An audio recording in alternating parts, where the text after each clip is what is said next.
Assalamualaikum. Welcome to my YouTube channel. Hope so you all will be fine. Let's start today's topic. Topic is name of different compounds according to Ayurveda rules. Mean के हमारे पास different compounds के structural formulas हमें दिए हुए हैं और हमने Ayurveda name के अकॉर्डिंग आयुर्वेद रूल्स के अकॉर्डिंग उनको नेम देना है. आयुर्वेद रूल्स हमने पीछे नॉमेनक्लेचर ऑफ अल्केन्स और अल्काइंस तीनों पढ़े थे. अगर आपने वो वीडियो नहीं देखी तो उसका लिंक आपको डिस्क्रिप्शन में मिल जाएगा, वहाँ से देख लीजिएगा.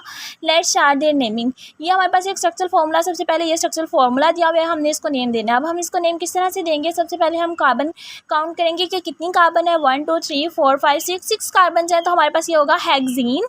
कोई भी इसके अंदर एक डबल बॉन्ड प्रेजेंट है, मीन्स कि दैट इज़ अल्कीन. तो इस डबल बॉन्ड की वजह से EN यूज़ होगा, तो हमारे पास हेक्सीन वर्ड आएगा. अब डबल बॉन्ड की पोजीशन बता देनी है हमने, ये किन दो कार्बन के दरमियान है. तो इस एंड से हमने नंबरिंग स्टार्ट करनी है और कार्बन नंबर 2 और 3 के दरमियान है, तो हम इसका नेम देंगे 2 हेक्सीन. नेक्स्ट वन इज़ ये हमारे पास स्ट्रक्चरल फार्मूला दिया हुआ है. अब हमने इसका जब नेम देना है तो किस तरह से देंगे? फर्स्ट ऑफ ऑल हमारे पास जो चेन है दैट इज़ हमारे पास लॉन्गेस्ट चेन है जो वो 3 कार्बन वाली है. तो हमने क्या करना है कि प्रोपेन बनेगी, ये डबल बॉन्ड है तो इसकी वजह से EN यूज़ हो जाएगा. प्रोपीन मीन्स कि इसका नेम दे दिया हमने प्रोपीन. अब उसके बाद हमारे पास इसके साथ मिथाइल ग्रुप अटैच है, तो मिथाइल ग्रुप की पोजीशन हमने बता देनी है कि कौन सी कार्बन के साथ अटैच है. मिथाइल ग्रुप कार्बन नंबर 2 के साथ हम लिखेंगे 2 मिथाइल प्रोपीन. प्रोपीन एक्चुअली में 1 और 2 के दरमियान डबल बॉन्ड है, तो 1 प्रोपेन भी लिख सकते हैं. अदरवाइज का जब फर्स्ट पोजीशन के साथ है तो उसकी पोजीशन बताना इतना ज़रूरी नहीं होता. आप उसको स्किप भी कर सकते हैं, लिख भी सकते हैं कि 1 प्रोपीन, और अगर 2 मिथाइल प्रोपीन लिखें तो ये भी ठीक है. नेक्स्ट वन इज़ ये हमारे पास फॉर्मूला दिया हुआ है. सबसे पहले हमने क्या करना है कि लॉन्गेस्ट चेन सेलेक्ट करनी है. लॉन्गेस्ट चेन ये हमारे पास चेन एक्चुअली में इस तरह से भी बन सकती है, लेकिन हमने ये वाली चेन सेलेक्ट की. रीज़न इज़ डैट कि जिसमें जब डबल बॉन्ड है तो हमने चेन वो प्रेफर करनी है जिसमें डबल बॉन्ड प्रेजेंट है, क्योंकि ये अल्कीन्स हैं. तो हमने क्या करना है कि लॉन्गेस्ट चेन सेलेक्ट की. 5 कार्बन वाली थी तो इसका नेम हो गया पेंटीन. EN क्यों यूज़ कर रहे हैं? डबल बॉन्ड की वजह से. अब पेंटीन हमने इसका नेम रखा, और ये किन दो कार्बन के दरमियान है? 1 और 2 के दरमियान डबल बॉन्ड, तो इसका नेम हो गया 1 पेंटीन. ये तो पेरेंट चेन का नेम था. अब इसके सब्स्टिट्यूशन की अगर हम बात करें तो इसके साथ सब्स्टिट्यूशन जो अटैच है दैट इज़ प्रोपाइल ग्रुप. और जो प्रोपाइल ग्रुप है वो हमारे पास आइसो पोजीशन के साथ अटैच है कार्बन के साथ, मीन कार्बन नंबर 2 के साथ अटैच है.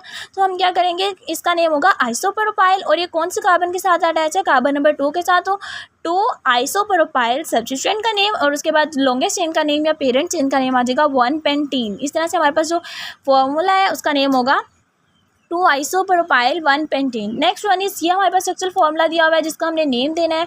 ये क्या है? फर्स्ट ऑफ ऑल हमने काउंट करने हैं कितने कार्बन है. 1 2 3 4 मीन के 4 कार्बन की चेन है, दोनों डबल बॉन्ड्स हैं, तो इसका मतलब है ब्यूटीन होगा.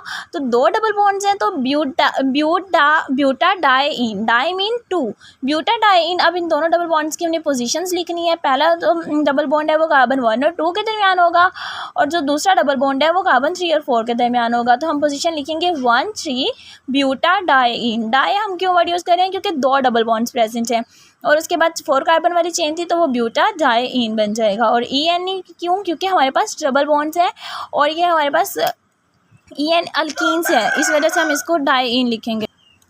नेक्स्ट वन इज़ ये हमारे पास इसने स्ट्रक्चरल फार्मूला दिया हुआ है. अब हमें इसका नेम देना है. नेम के लिए हमने सेम मैकेनिज्म यूज़ करना है.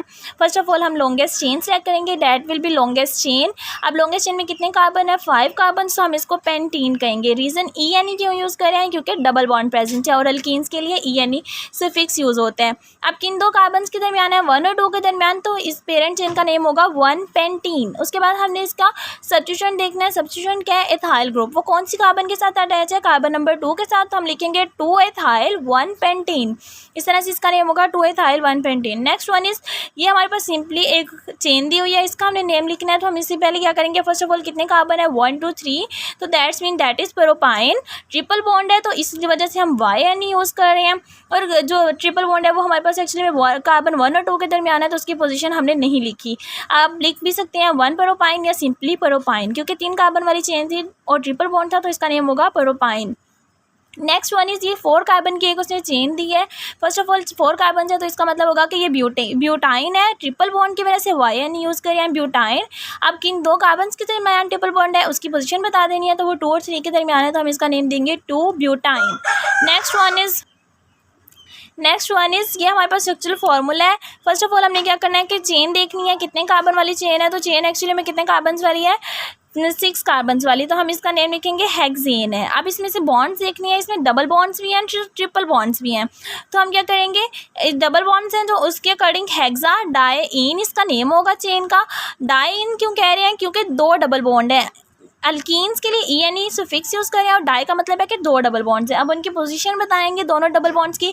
पहला डबल बॉन्ड जो है वो कार्बन 1 और 2 के दरमियान है तो 1, और दूसरा 5 और 6 के दरमियान है तो 5, 1, 5 हेक्सा डायइन। और ट्रिपल बॉन्ड की भी पोजीशन बता देनी है कि 3 और 4 के दरमियान ट्रिपल बॉन्ड है तो 3 आयन। YNE किस लिए यूज़ हो रहा है, अल्काइंस के लिए। अल्काइन का सफिक्स YNE यूज़ करेंगे और उसकी पोजीशन बता देंगे कि 3 आयन एंड 1, 5 हेक्सा डायइन, मीन के 6 कार्बन वाली हमारे पास 2 डबल बॉन्ड कंटेनिंग चेन है। नेक्स्ट वन इज ये हमारे पास स्ट्रक्चरल फॉर्मूला है। अब जब हमने इसका नेम देना है तो किस तरह से देंगे, चेन देखेंगे कितने कार्बन वाली है, 1 2 3 4 5 6, टोटल 6 कार्बन है। तो हमने क्या करना है कि इसका नेम होगा हेक्सा और इसके अंदर डबल बॉन्ड प्रेजेंट है तो हम इसका नेम देंगे हेक्सीन। अब डबल बॉन्ड की पोजीशन सबसे पहले हमने बतानी है। डबल बॉन्ड 3 और 4 के दरमियान है तो हम इसका नेम देंगे 3 हेक्सीन। एंड उसके बाद ट्रिपल बॉन्ड्स भी प्रेजेंट है तो उनकी ट्रिपल बॉन्ड 2 प्रेजेंट हैं तो हमने क्या करना है कि उन दोनों की पोजीशन, पहला 1 और 2 के दरमियान तो 1 और दूसरा 5 और 6 के दरमियान तो उसकी पोजीशन 5, 1, 5 2 प्रेजेंट है तो इसका मतलब है डाई। एंड YNE हम किस लिए यूज़ कर रहे हैं, क्योंकि ये अल्काइन है या ट्रिपल बॉन्ड प्रेजेंट है तो 3 हेक्सीन 1, 5 डाईन इसका नेम होगा। नेक्स्ट वन इज लास्ट जो है, इसमें हमारे पास ये एक चेन दी हुई है। ये कितने कार्बन की चेन है, 4 कार्बन की चेन है। तो हमने क्या करना है कि फर्स्ट ऑफ ऑल इसमें देखना है कि बॉन्ड कौन कौन से प्रेजेंट है। 4 कार्बन की चेन है तो दैट विल बी ब्यूटीन, और एक्चुअली में अल्कीन्स और अल्काइंस दोनों है तो हम अल्कीन्स के अकॉर्डिंग इसका नेम देंगे, ब्यूटीन चेन होगी। ब्यूटीन की पोजीशन बतानी है कि किन 2 कार्बन के दरमियान डबल बॉन्ड है, 1 और 2 के दरमियान तो 1 ब्यूटीन।